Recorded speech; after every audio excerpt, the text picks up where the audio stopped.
Right, so we've got quite the transcript here. Yeah. Someone sent us this YouTube breakdown of the Warriors and the Lakers game. Sounds like they really want to get into like the nitty-gritty of it, you know? Absolutely. It's a pretty in-depth analysis, too. The person who put this together has been covering the Lakers for a long time. Oh, wow. Since 1977. That's a long time. Yeah, they've got a wealth of experience and historical context. So that means they've seen pretty much everything. Pretty much. I mean, they've seen the rise and fall and rise again of the Lakers. Wow. So for this deep dive, Yeah. our goal is to pull out the most important insights Right. from this game. Highlight the standout players. What this could mean for both teams as they continue in the Western Conference. For sure. And, without getting bogged down in the play-by-play. Exactly. Yeah. Yeah. We don't want to bore people with every single detail. Like the big picture stuff. The big picture. Yeah. Well, both teams are coming into this game hot, right? I mean, they were both on a winning streak. They're on fire. Each looking for their fourth win in a row. Right. And that obviously has implications for the standings in the Western Conference. Huge implications. Every win matters when you're fighting for playoff positioning. Absolutely. Yeah. So before we even get into the game itself, we have to talk about these big trades that went down. We have Jimmy Butler now with the Warriors, Luka Doncic leading the Lakers. Right. Those are massive changes, not just tweaks to the roster. Like seismic shifts. Yeah, it really adds a whole other layer of intrigue to this matchup. It's so interesting how these trades can completely change a team's dynamic and like their potential, Totally. It's like a reset button almost. They're trying to, find the right pieces to complete the puzzle. Exactly. And these are two teams that are always in the championship conversation. Right. They're always contenders. So these moves make every game against each other even more important. All right. So let's jump into the game itself. It sounds like the Warriors came out firing. It did. They established an early lead. Yeah. And they were really sharing the ball. 30 assists on 39 baskets in the first half. That's incredible. That shows just how well they were playing together. Unselfish basketball at its finest. That's a sign of a well-coached team with great chemistry. And the transcript mentions Jimmy Butler making some early contributions, too. Yeah, he seems to be settling in nicely with the Warriors finding his role within their system. Right, so they're clicking on all cylinders. It seems that way. And of course, Steph Curry was doing Steph Curry things. Oh, of course. Hitting tough shots, drawing fouls, the usual. There was that one play where he made a shot and got fouled. Yeah. I mean, those are the kinds of plays that could really swing momentum. Absolutely demoralizing for the other team. But on the other side, the Lakers were having some trouble with turnovers. Yeah, they were giving the ball away too much, which led to a significant deficit at halftime. 13 points behind. Yeah, turnovers can be killer, especially against a team like the Warriors. You're giving them extra possessions, extra chances to score, and they're already a high-scoring team. It's like you're shooting yourself in the foot. Exactly. It puts so much pressure on you to play catch-up.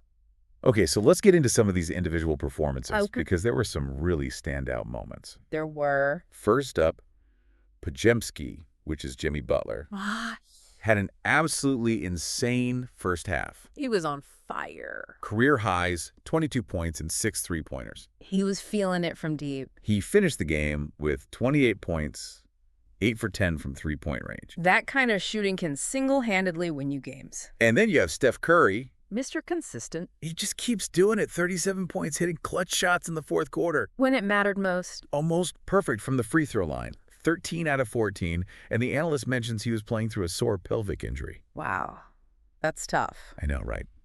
Playing through pain like a true champion. It's amazing to see that level of dedication and resilience. And he still delivers. Yeah. He doesn't use the injury as an excuse. Nope. He just keeps going. Now, on the Lakers side, LeBron James had a solid game. He did. Especially with his shooting 5 for 8 from three-point range, 8 of 9 from the free throw line. The analyst seemed genuinely surprised by how well LeBron was shooting.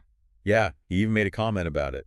It's interesting because this analyst has seen LeBron's entire career. So he's seen it all. He has, and to see LeBron improve his shooting like this at this stage of his career is pretty remarkable. It shows he's still evolving as a player. Absolutely. He's not content with just resting on his laurels. Right, but it's important to note that LeBron did have a costly turnover late in the game. Ah, yes, that one hurt. Those late-game turnovers can be backbreakers. He can swing the momentum in an instant. Then you have Luka Doncic, who, by his standards, had a bit of an off night.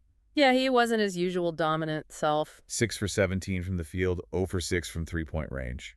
The analyst even made some observations about Doncic maybe being a little overweight and his tendency to complain about calls. Yeah, it was interesting to hear that kind of unfiltered commentary from someone who's been around the league for so long. It's like a behind-the-scenes look at how these players are perceived. Exactly, and it's not always flattering.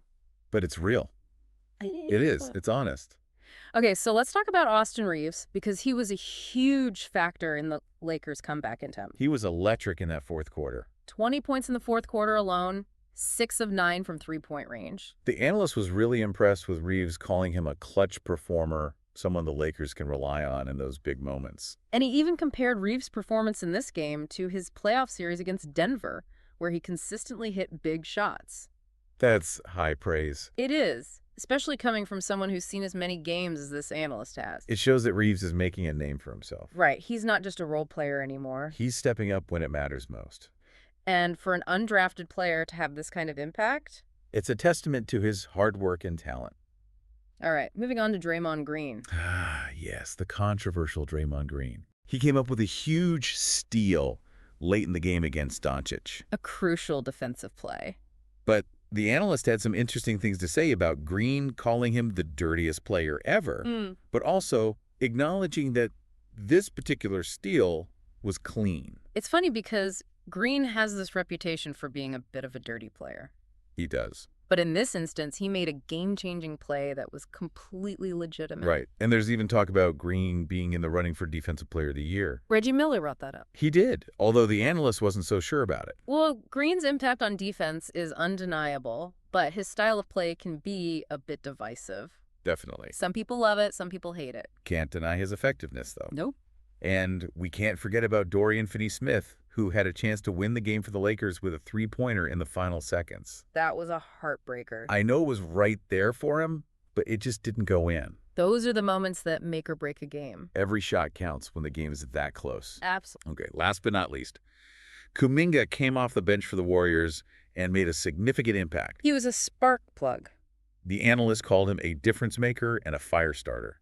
18 points and 8 rebounds off the bench. That's huge. You need that kind of production from your bench, especially in a game like this. Absolutely. It shows the depth of the Warriors team. Okay, so that fourth quarter was a nail-biter. It was intense. Back and forth the whole way. The Lakers made a real push thanks to Austin Reeves. He was on fire, but Steph Curry hit some big shots down the stretch. And then there were those key turnovers, including that late inbound pass from LeBron. Yeah, that one was tough to watch. It's those little mistakes that can make all the difference in a close game.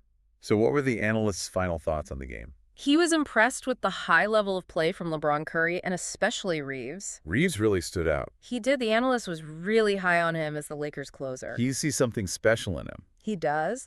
But he was also a little critical of LeBron's decision-making late in the game. Yeah, he thought LeBron was trying to be a little too cute with some of his passes. Right, trying to force things maybe. Yeah, and that can backfire in crucial moments. And despite the Lakers' strong showing, the analyst still believes the Warriors are a force to be reckoned with. Especially with Jimmy Butler now in the mix. They're still dangerous. Very dangerous. So what can we learn from all of this? Well, first of all, basketball is unpredictable.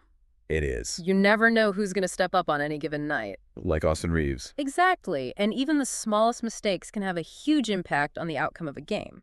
Like LeBron's turnover. Exactly. It's a game of inches. So it's not just about the big star. Nope, it's about the entire team and all the little moments that add up. Right. And this one game was like a microcosm of the bigger NBA season. You saw the legends doing their thing, LeBron and Curry. Still at the top of their game. And you saw the young guys emerging like Reeves and Kuminga. The future of the league. Exactly. Yeah. It's a fascinating time to be a basketball fan. It is. And it makes you think about how this applies to other areas of life. It does. You know, unexpected people can step up and change the game. Absolutely. Whether it's in sports or business or anything, really. It's a reminder to never underestimate anyone. And to always be ready for the unexpected. Great insights as always. My pleasure. Thanks for joining us for this deep dive. Anytime. Until next time.